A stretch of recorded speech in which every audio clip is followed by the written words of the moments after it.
Hello viewers, welcome to AP times studio. ఈరోజు మనం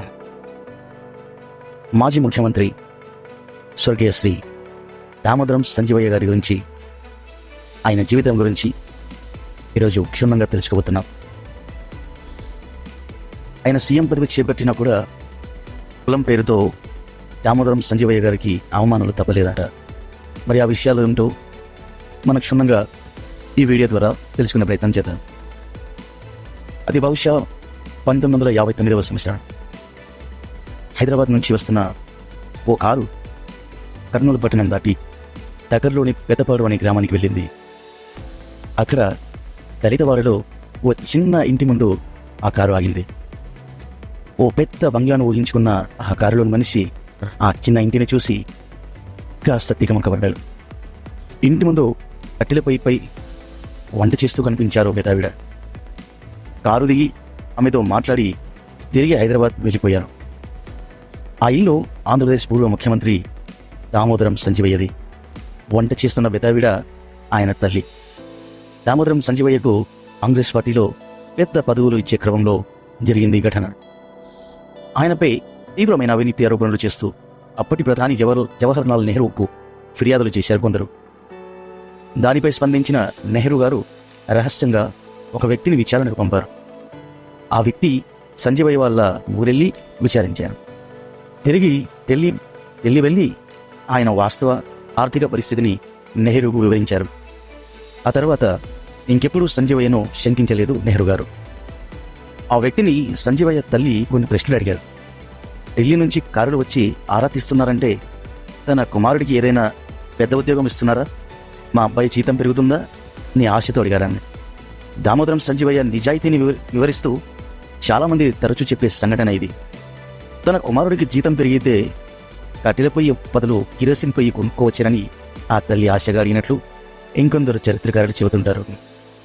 విచారణ కోసం కర్నూలు వచ్చిన వ్యక్తి ఒకప్పటి హిమాచల్ ప్రదేశ్ ముఖ్యమంత్రి నెహ్రూకి సన్నిహితుడైన యశ్వంత్ సింగ్ పర్మర్ అని కొందరు అధ్యయనకారులు చెబుతారు. కాదు వేరే వ్యక్తి అని ఇంకొందరు అంటారు. మొత్తానికి రహస్య విచారణ జరిగింది అనేది వాస్తవమేనని ధృవీకరిస్తారు. ఈ సంఘటన జరిగిన కొన్ని రోజుల్లోనే దామోదరం సంజీవయ్య ఉమ్మడి ఆంధ్రప్రదేశ్ రెండో ముఖ్యమంత్రిగా ప్రమాణ స్వీకారం చేశారు. స్వతంత్ర భారతదేశంలో ఒక దళితుడు ఒక రాష్ట్రానికి ముఖ్యమంత్రి అయిన సందర్భం అది. 1960 నుంచి 62 వరకు ఆయన సీఎంగా ఉన్నారు. వయస్సు వ్యక్తి సంజీవయ్య అని చెబుతారు. 1921 ఫిబ్రవరి 14న కర్నూలు జిల్లా పెద్దపాడు గ్రామంలో మునయ్య సుంకులమ్మకు 5వ సంతానంగా సంజీవయ్య జన్మించారు. ఆయన పుట్టిన 3 రోజులకే తండ్రి మునయ్య చనిపోయారు. మేనమామల సంరక్షణలో చదువుకున్నారు. ఆయన Kurnool municipal high school, Anantapur arts కాలేజీల్లో విద్యాభ్యాసం చేశారు. ఆయన రెండవ ప్రపంచ యుద్ధం సందర్భంగా బ్రిటిష్ వారు ఆహార ధాన్య సేకరణ విస్తృతంగా చేస్తున్న రోజుల్లో కర్నూలు సివిల్ సప్లైస్లో గుమాస్తాగా, అల్లారి సివిల్ సప్లైస్ విభాగంలో ఇన్స్పెక్టర్గా పనిచేశారు. ఆయన అక్కడ పరిచయమైన ఒక చర్చి సలహాతో మద్రాసు వెళ్ళి లా చదివారు. అక్కడ డబ్బుల కోసం ట్యూషన్లు చెప్పేవారు. లా పూర్తయ్యాక పిల్లక గణపతి శాస్త్రి, సీతా మహాలక్ష్మిల దగ్గర జూనియర్ అప్రెంటిస్గా చేరారు. 1950లలో భారతదేశం రిపబ్లిక్ అయింది. ఒక వ్యక్తికి ఒకే పదవి అనే నిబంధన వచ్చింది. అప్పటికి కర్నూలు ఎమ్మెల్యే, ఎంపీ 2 పదవుల్లోనూ ఎస్ నాగప్ప ఉండేవారు. తాజాగా నిబంధనతో నాగప్ప ఎమ్మెల్యే పదవి ఉంచుకొని ఎంపీ పదవికి రాజీనామా చేశారు. ఆ పదవి ఎస్సీలకు రిజర్వ్ కావడంతో అభ్యర్థిని వెతికే పనిని ఎన్జీ రంగాకు అప్పగించారు చక్రవర్తుల రాజగోపాలాచారి. అదే సమయంలో జాస్తి సీతా మహాలక్ష్మి దగ్గరకు వేరే పనిపై ఎన్జీ రంగా వెళ్లారు. 1921 ఫిబ్రవరి 14న కర్నూలు జిల్లా పెద్దపాడు గ్రామంలో మునయ్య సుంకులమ్మకు 5వ సంతానంగా సంజీవయ్య జన్మించారు. ఆయన పుట్టిన 3 రోజులకే తండ్రి మునయ్య చనిపోయారు.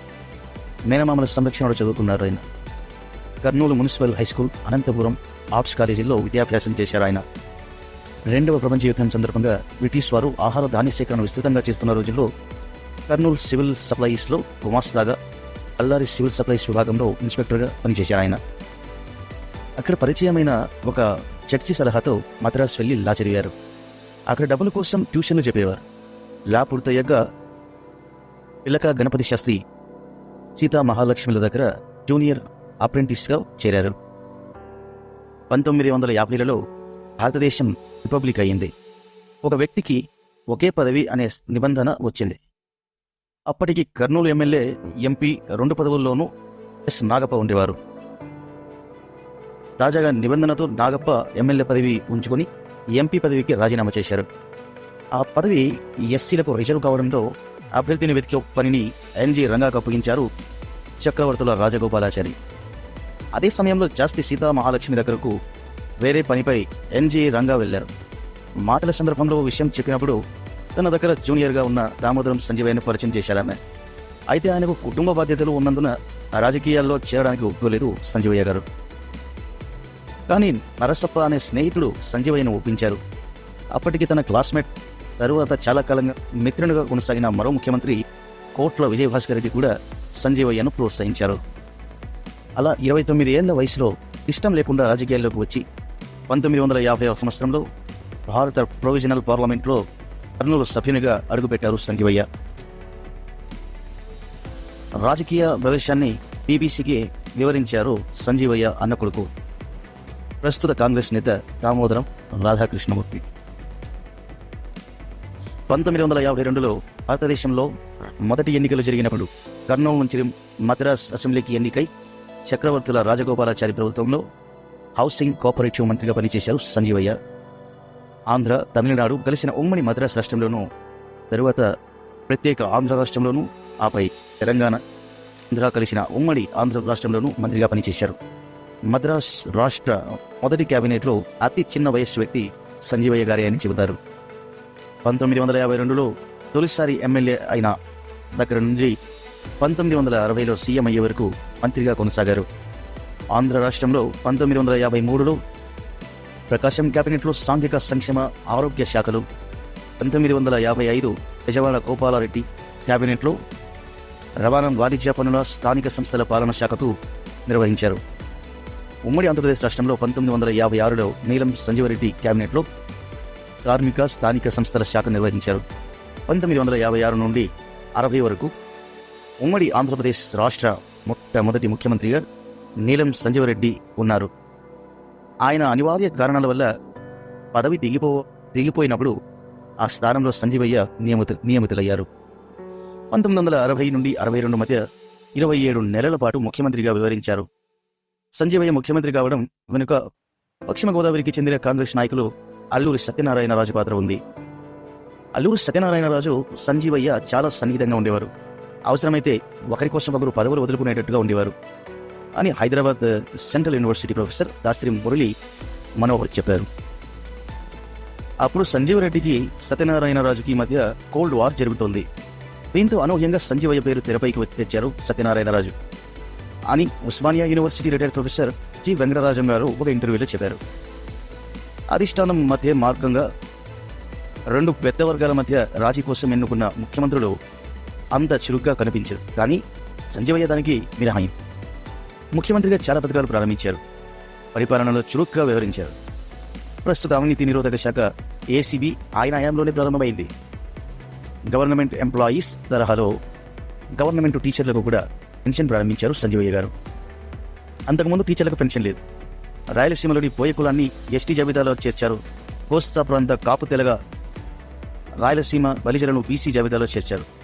మండల కమిషన్ కంటే ముందే బీసీలకు రిజర్వేషన్లు అమలు చేశారు. ఎస్సీ ఎస్టీలకు ఉద్యోగాలతో పాటు ప్రమోషన్లలో కూడా రిజర్వేషన్లు అమలయ్యేలా 1961లో ఉత్తర్వులు తెచ్చారు. ముఖ్యమంత్రిగా 6 లక్షల ఎకరాలను పేదలకు పంచారు. ఆంధ్రప్రదేశ్ పరిశ్రమల గనుల కార్పొరేషన్ ఏర్పాటు చేశారు. హంద్రీనివాపై గాజుల దిన్న ప్రాజెక్టు ఇప్పుడు సంజీవయ్య సాగర్గా కూడా పిలువబడుతుంది. ఆత్మకూరు అటవీ ప్రాంతంలో ఉత్తరాజుల ప్రాజెక్టు మొదలుపెట్టారు. పులిచింతల ప్రాజెక్టు, వంశధార ప్రాజెక్టుల శంకుస్థాపన చేశారు. ఆయన సీఎంగా ఉన్నప్పుడు నాగార్జున సాగర్ నిర్మాణం సాగుతోంది. దాచేపల్లి నుంచి సిమెంట్ తొందరగా వచ్చేలా మానిటర్ చేశారు ఆయన. నాగార్జున సాగర్ త్వరగా పూర్తయ్యేందుకు చాలా కృషి చేశారు ఆయన అంటూ చెప్పుకొచ్చారు ప్రొఫెసర్ వెంకటరాజం గారు. వ్యవసాయంతో పాటు పరిశ్రమలపైన శ్రద్ధ పెట్టారు. ఇప్పుడు హైదరాబాద్ చుట్టూ ఉన్న ఎన్నో కేంద్ర ప్రభుత్వ రంగ పరిశ్రమలు సంజీవయ్య కృషి వల్ల వచ్చినవే. ఢిల్లీలో లాబీ చేసి అవి హైదరాబాద్కు వచ్చేలా కృషి చేశారు. జిల్లాలో పారిశ్రామిక పార్కులు ప్రారంభించారు అని వివరించారు రాధాకృష్ణమూర్తి గారు. ప్రస్తుత ప్రభుత్వాలు పోటాపోటీగా అమలు చేస్తున్న వృద్ధాప్య పింఛన్లు ప్రారంభించింది ఆయనే. ఒకసారి ముఖ్యమంత్రి హోదాలో సొంతూరు వచ్చి తిరిగి వెళుతూ తల్లికి 100 రూపాయలు ఇచ్చారు. ప్రతి నెల ప్రతి ఒక్కరికి ఇలా ఎవరు డబ్బు ఇస్తారు అన్న తల్లి ప్రశ్నకు సమాధానంగా వృద్ధాప్య పింఛన్ ప్రారంభించారు.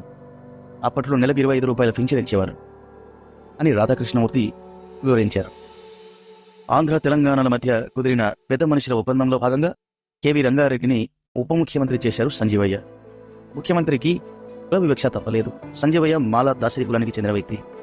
అగ్రకులాల వారిగా చెప్పుకునే కేబినెట్ సహచరులు ఆయనకు తగినంత గౌరవం ఇచ్చేవారు కాదని అనేక సాక్ష్యాలు చెబుతున్నాయి. ఆయన వస్తే నిల్చునేవారు కాదు, కనీసం మర్యాదకు కూడా నమస్కారం పెట్టేవారు కాదు అని ఇవన్నీ సంజీవయ్య పెద్దగా పట్టించుకునేవారు కాదు. ముఖ్యంగా నీలం సంజీవరెడ్డి వర్గానికి చెందిన నెల్లూరుకు చెందిన ప్రముఖ నాయకులు ఆనం పెంచు సుబ్బారెడ్డి సంజీవయ్యను బాగా అవమానకరంగా చూశారు. అదను కోసం వేచి చూసిన సంజీవయ్య సుబ్బారెడ్డిని కేబినెట్ నుంచి తొలగించారు. ఏసీ సుబ్బారెడ్డి ఒకసారి సంజీవయ్యకు రాజీనామా పత్రం పంపించారు. రాజకీయ పరిణామాలు ఆలోచించకుండా తక్షణం ఆ లేఖను గవర్నర్కు పంపి ఆమోదించేలా చేసి సుబ్బారెడ్డిని పక్కన పెట్టారు సంజీవయ్య అని వివరించారు ప్రొఫెసర్ వెంకటరాజన్ గారు ఒక ఇంటర్వ్యూలో. అయితే ఏసీ సుబ్బారెడ్డి సంజీవయ్యను కేబినెట్ సమావేశంలో కులం పేరుతో దూషించినట్లు కొందరు చరిత్ర పరిశోధకులు చెబుతారు. సంజీవయ్య అన్నకుమారుడు కూడా ఆ విషయం చెప్పారు. అయితే ఇలా నేరుగా కులం పేరుతో తిట్టలేరు కానీ చాలా అవమానకరంగా వివరించేవారని ఇంకొందరు చరిత్రకారులు చెప్పారు. 1962లో ఆంధ్ర తెలంగాణకు కలిపి మొదటిసారి అసెంబ్లీ ఎన్నికలు జరిగాయి. అంతకు ముందు ఆంధ్రకు వేరుగా తెలంగాణకు వేరుగా జరుగుగా ఉమ్మడిగా జరిగిన మొదటి ఎన్నికలు అవే. ఆ ఎన్నికల్లో కాంగ్రెస్ పార్టీని సంజీవయ్య గెలిపించారు. కానీ తరువాత ఆయనను సీఎం చేయకుండా పక్కన పెట్టారు. తిరిగి నీలం సంజీవరెడ్డిని ముఖ్యమంత్రిని చేశారు అని ప్రముఖ పాత్రికేయులు ఎం నాన్చారయ్య ఒక ఇంటర్వ్యూలో చెప్పారు. ఆ ఎన్నికల్లో సంజీవయ్య నాయకత్వంలో కాంగ్రెస్ పార్టీకి 175 సీట్లు వచ్చాయి. సంజీవయ్యను తిరిగి ముఖ్యమంత్రి చేయకూడదంటూ తెలుగు రాష్ట్రాల్లోని అగ్రకుల నాయకులంతా, మరీ ముఖ్యంగా నీలం సంజీవరెడ్డి ఢిల్లీలో లాబీ చేశారు. ఒక దశలో నెహ్రూను అతను కావాలో తేల్చుకోమన్నారు. దాంతో నెహ్రూ గారు ఒత్తిడికి తలొగ్గారు అన్నారు వెంకటరాజన్ గారు. నిజానికి సంజీవయ్య తెలుగునాట ఎదుర్కొన్నంత కుల వివక్ష ఢిల్లీలో కూడా ఎప్పుడూ ఎదుర్కోలేదు అని వివరించారు ప్రొఫెసర్ మురళీ మనోహర్ గారు. సంజీవయ్యకు మొదట్లో కర్నూలు రెడ్లతో సఖ్యత ఉండేది. కానీ సంజీవయ్య ఎదిగే కొద్దీ శత్రుత్వంగా మారింది. క్రమంలో తనకంటూ కొందరు రెడ్లను చేరదీసి ఒక వర్గం తయారు చేసుకున్నారు. అదే సమయంలో కర్నూలులో బీసీ నాయకత్వాన్ని ప్రోత్సహించారు. కేఈ మాదన్నను కేఈ కృష్ణమూర్తి తండ్రి బీసీ నాయకుడిగా ప్రోత్సహించారు. ఆయన చివరకు సంజీవయ్యతో సఖ్యతతో ఉన్నారు. చివరకు 1967 ఎన్నికల్లో అగ్రకులాల వారు పార్టీలకు అతీతంగా పనిచేసి సంజీవయ్యను అసెంబ్లీ ఎన్నికల్లో ఓడించారు అని వివరించారు రాధాకృష్ణమూర్తి గారు ఒకనొక సందర్భం. కాంగ్రెస్ జాతీయ అధ్యక్షుడిగా సంజీవయ్య